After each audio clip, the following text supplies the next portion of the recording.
Hello and welcome to the afternoon discussion about the context of folklore in Nagamandala by Girish Karnad, and we are dealing with the course in modern Indian literature in translation. So today we will be specifically talking about how folklore is creating a backbone, or rather how folklore is being contextualized in the narratives of Nagamandala and a few of Girish Karnad's plays, which are actively influenced by the perspectives of folklore. So in this context, I would like to talk specifically on what were the reasons why Girish Karnad was mostly influenced by the idea of folklore. So since his childhood in Karnataka, and he has spent a lot of time in the regional place of Sirsi, and in his own interviews, which is widely found across the internet and other networks, you will find that he has always spoken about the particular dramatic art form called Yakshagana.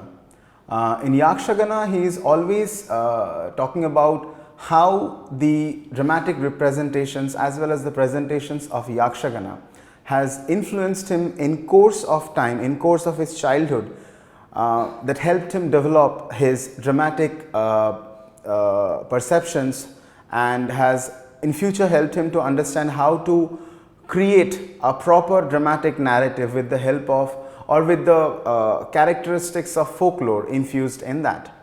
So I'll speak a little bit on Yakshagana first, because it's one of the bedrocks on which the plays like Nagamandala and Hayavadana stands. So Yakshagana is a traditional Indian theatre form developed in Dakshin Kannada, Udupi, Uttar Kannada, Shimoga and western parts of Chikmagalur districts. In the state of Karnataka and in Kasaragod district in Kerala, that combines dance, music, dialogue, costume, makeup and stage techniques with a unique style and form. It is believed to have evolved from pre-classical music and theatre during the period of the Bhakti movement. It is sometimes simply called Ata. Yakshagana is strongly influenced by the Vaishnava Bhakti movement. This traditionally presented from the time of dusk till dawn. Its stories are drawn from the epics like Ramayana, Mahabharata, Bhagavata and other epics from both Hindu and Jain and Indian traditions. So while we are talking about Yakshagana, we have to also talk about certain features of Yakshagana which are actually instrumental in its expression. For example, the first one is known as the raga. So the Yakshagana raga refers to the melodic framework. It is essentially connected to the idea of music. It is based on pre-classical melodic forms that comprise a series of 5 or 4 musical notes upon which a melody is founded. Ragas in Yakshagana are closely associated with a set of melodic forms called mattu. In the Yakshagana tradition, ragas are associated with different times of the night throughout which the entire performance of Yakshagana is carried out. The second one, the first one being raga, the second one is talking about tal or tala. So it's mainly depending on the ideas of rhythms. So they are determined by a poetry style called Yakshagana Padya or Padma.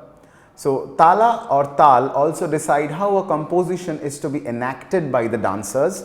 It is similar to tal in other forms of Indian music, but differs from them structurally. Each composition is set to one or more tal rendered by the percussion artists who are playing. Now, why I would like to talk about rag and tal specifically in this context of Nagamandala is that these kind of ideas of rag and tal, which are more musical, it will be difficult for us to understand them if we are reading. If it's a closer drama, it will be difficult for us to understand that. So what we have to do is that we have to watch the performance of Nagamandala in the proper sense, which you all will be getting to observe in YouTube. It is there are various groups who have performed Nagamandala. So I would be suggesting it will be great and very significant also if we can understand the concept of how Yakshagana rag and Yakshagana tal becomes so instrumental in conveying the depth or the fundamental characteristics which Nagamandala as a play is trying to represent. And the third one which is there after Rakshagana, Rag and Tal is the Prasanga and the literature. So Prasanga is a collection of poems written to form a music drama. It's almost like a music drama. The poems are composed in well-known Kannada meters using a framework of rags and tals. So it also has its own meter. The collection of Yakshagana poems forming a musical drama is called a Prasanga as a whole. So the oldest surviving Prasanga books are believed to have been composed in the 15th century. As you can know, it's pretty ancient, but many compositions have been lost in time. There is evidence showing that oral compositions were in use before the 15th century also. So this art form has a historical basis. It comes down with a lot of tradition and heritage, and Girish Karnad as a prolific writer, not only as a prolific writer but also as an enthusiast of dramatic sensibilities, has cared and concerned and have thought of how to inculcate them, infuse them, make them a prevalent form of feature while he is writing his dramas. So in the context of Nagamandala, you will see that there are a lot of folklore traits which are already in function throughout the entire play. And since Yakshagana was one of the bases of developing the folklore inclination in Karnad, he has taken, or rather infused, a lot of understanding from the Yakshagana procedures while writing and conceiving the drama Nagamandala. You will see that there are many areas where you will find that there are explicit folklore elements in the drama. For example, in the very beginning you will see the prologue where the flames are coming in even before the act is beginning. The flames are coming in, they are engaged in a conversation with each other. It almost creates a form of a spectacle. In this spectacle, you will see that there is an idea where there is an old woman who has a story to pass on. Passing on, when I am saying it, it's literally connecting us to the idea of how it is very deeply infused with the idea of oral tradition. So the old woman has a story to pass on. But the old woman is not ready to tell the story. So the story takes the form of a woman. The story becomes a woman. That means the story embodies a woman, and the song becomes her sari. So the song and the story is embodied in the form of a woman and her attire. This is, I won't say the term proverb, but this will become a form of a kind of oral tale which has always been passed on through generations, and these can be very culture specific at times. So this, for me, it may be seeming different or like a proverb, but for a specific regional Kannada reader or an audience, this can come up as a form of a history which they have always heard about and which they are familiar with. So this is one of the instances where Karnad goes back to folklore, links with it and comes back. The second one is about the song and the dance. Song and dance, as I have talked about the Yakshagan Tal and the Yakshagan Raga as well as the Prasanga, song and dance is a very important factor in Karnad's plays. When we see that in the prologue the flames are there who are surrounding and they are engaging in conversation, and almost at the end of the prologue they engage in a kind of a song. The song and dance becomes a very important feature of Karnad's drama, specifically in Nagamandala. At the end of the prologue there is a very clear depiction of that. Now I'll go back to the character of Rani, who is kind of the central character in this entire play. And when Rani takes a different step in her life, like one is the post-marriage one and the pre-marriage one. After getting married to Apanna, she is going through an altogether new crisis which she never have anticipated about. So she is frustrated, depressed, she is feeling extremely pressurized, and she is very much out of her zone of her zone of comfortability in that case. So when Aparna is kind of subjecting her to a lot of domination and oppression, she is imagining a prince as her savior.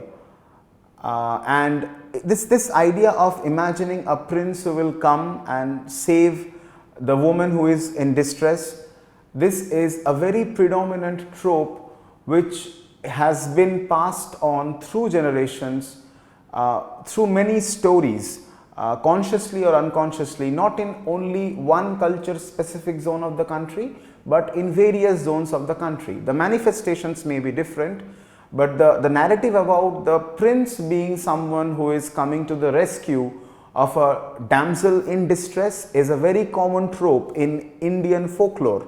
We have always come through the idea of the prince and the princesses, and where the prince is always being the one who is displaying chivalry and heroism, is also represented here through this idea of prince becoming a savior of Rani. The next one I will talk about is where she is trying to sleep, or in her half sleep, half awakened situation. In the times of a crisis, Rani is often imagining in trance about an eagle. An eagle's dream, where she is basically carried by the eagle to a distant land, away across the oceans and everything. So always you will see that Carnad is bringing the idea of folklore for creating certain fantastical, if not fantastical, certain characters like the prince, the eagle, these kind of characters who are coming in the half awakened, half slept state of Rani, and they are becoming a mode of escape, a gateway of escape for Rani from her uncomfortable reality. So these kind of things, where Carnad is actually bringing these kind of characteristics from folklore and infusing it to human conditions while he is trying to represent the role of Rani's character.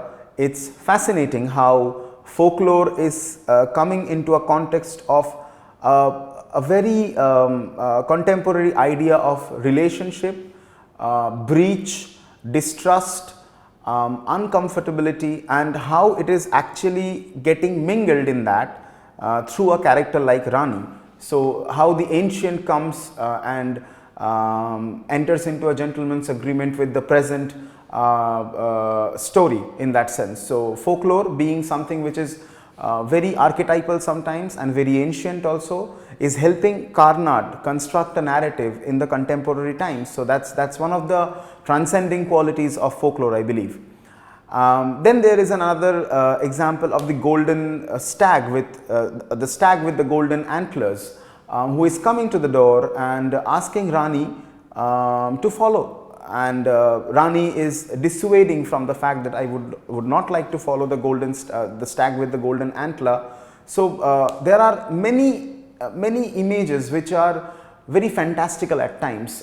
It will be difficult to call them mythical because in Carnad's works there are apparently many or numerous allusions of mythological origins and mythological references, but at certain times it won't be wrong if we say that the mythological and the folklore characteristics often overlap, not every time, but since they overlap often, we have a little bit of difficulty in dissecting both of them to exclusive identities. So I won't say it's more mythological in this case, but I think that the golden antler stag, the eagle, the prince as a savior, sometimes it can become mythic also, but sometimes it also becomes a part of a huge folklore tradition that is there in the particularly culture specific region. And she is also comparing the demon Aparna as a demon locking her up in a castle.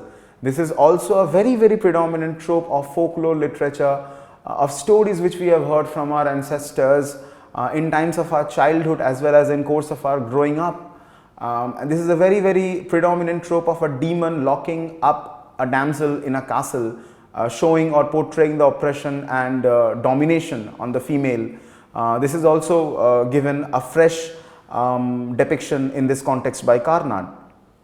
And this also is looking at, since we are also talking about Rani being a modern woman and looking at Nagamandala, the relationship which is unfolding and complicating itself between Appanna and Rani as a more in the more modern context. I think that folklore is used almost kind of a parallel narrative here in this case, in order to show that how the modern context can be juxtaposed, or even if not juxtaposed, can be put aside for comparison and contrast with the folklorish contents which have always set the story which we are till talking about today. So it's more like a comparative study in that sense. And there is also another one where we come across a big whale which comes and breaks down the door. So these are something more, as I said, it's more like fantastical, where they come across the door and the door is broken, and it shows the spirit of Rani which is trying to break her shackles of imprisonment and free or liberate herself. So it's very interesting to see the priest, the eagle, the stag, the whale. These kind of characters, they are all coming with an intention, with an unconscious intention of breaking the imprisonment of Rani, liberating her from the oppression of the demon Appanna in that sense. So these are metaphors, these are kind of references where folklores are becoming a mode of understanding and interpreting the literal portrayal of what Nagamandala is, what the plight of a woman after marriage is, what the plight of a female in the modern context is, comes into application. So in that sense, I believe that the use of these kind of elements are very, very profound in that sense. And which is the more apparent one, which we all know, is about the magic roots. So the magic roots in this context is given by Kurudava to Rani in order to help her get the attention of her husband, who is showing complete ignorance to her, who is actually engaging himself with flirtatious acts with a different woman outside the marriage. And he is actually not letting Rani any kind of freedom, to have any kind of freedom, locking her up against her wishes. And the magic roots is given to Rani only in order to help, it's a help by Kurudava, so that Rani can get the attention from Appanna, and Appanna should be the one who should be falling in love with Rani after these roots are given or presented to him through any kind of food or drink. And Rani, on the other hand, drops this magic roots, the potion or the solution of this magic roots into the anthill, and suddenly there comes, which becomes the crux of the story. It becomes the Naga, or the cobra becomes the one who falls in love with Rani. And that's how starts a whole new different understanding of this play, where Naga becomes almost the leading character, a leading metaphor in the entire play.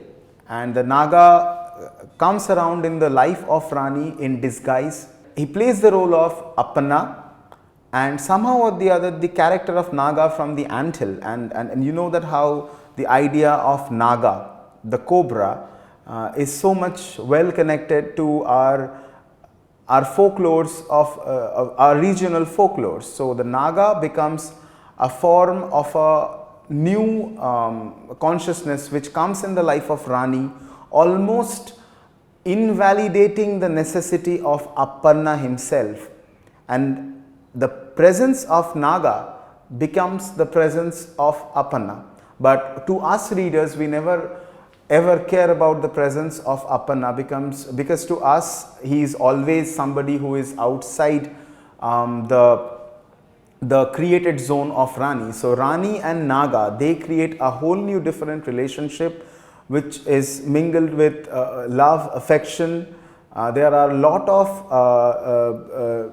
of power relations which are there in the play, where the Naga comes in and Appanna goes outside the margin. Hence, the idea that and Rani always gets to see the real face of the Naga only when she looks at the mirror. So the mirror only displays the reality. This idea that the mirror displays the reality is also a very well known proverb. So I think that this Naga, the significance of a Naga, of the king cobra, and how it stands as a protector, as a lover, as an antagonist to Appanna, as a loyal soul who stays till the end with Rani and accepting its death, thereby in Rani's locks of hair. There is nothing fantastical about them, but the fact is that these kind of ideas which Karnad has brought in this play, these kind of ideas which are infused in this narrative of male, female, the power relations between the male and female, the intermediate, these kind of ideas. Here he has infused these folkloric elements to bridge the gap between what we know as archetypes, ancient traditions, and with what exactly the contemporary scenario of male-female power relations, the disbalances between that, the subversion between that, the breach in that power relation is shown with enormous clarity. So I think that reading Nagamandala through the lines of folklore, as Karnad himself has said, giving it a more Carnatic originality is what Karnad's perspective was, has been fully successful, thereby giving Nagamandala a strong base and a strong spinal cord, where folklore becomes almost identical, which looks back to the past and almost brings back the past to the present, thereby creating a proper balance in what we know as the modernity of this text, as well as giving it a folkloric and as well as metaphorical representation, which is immensely profound and significant. So thanks for hearing.